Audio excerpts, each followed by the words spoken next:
James Yap hindi tanggap ang boyfriend ng anak na si Bimby Aquino.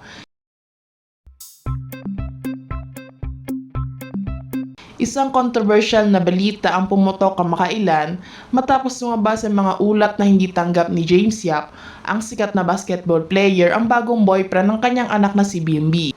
Ayon sa mga source na malapit sa pamilya, tila mayroong tensyon sa pagitan ng mag-ama kaugnay sa naging desisyon ni Bimby na ihayag ang kanyang relasyon sa publiko. Matapos sa publiko ni Bimby ang kanyang longtime boyfriend, naging usap-usapan ng reaksyon ni James Yap. Bagamat hindi pa naglalabas ng opisyal na pahayag si James, may mga ulat na nagsasabing hindi pa siya handang tanggapin ang relasyon ng anak. Ayon sa malalapit kay James, nais umano nitong mga siguro na nasa mabuting kamay si Bimby at pinoprotektahan lamang niya ang karapatan ng kanyang anak. Samantala nananatiling tahimik si Bimby tungkol sa usaping ito. Ngunit marami sa mga netizens na nagpahayag ng suporta sa kanya at sa kanyang desisyon. Para sa ilan, normal lamang sa isang ama ang mag-alala.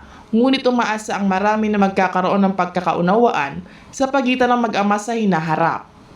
Patuloy na sinusubaybayan ng publiko ang isyong ito, lalo na't kilalang kilala ang pamilya Aquino Yap sa showbiz at sport industry. Maraming tagahanga ang naghihintay sa magiging susunod na hakbang ni Bimby at James tungkol sa kanilang relasyon bilang mag-ama at kung paano nila lalagpasan ang pagsubok na ito ng kanilang pamilya.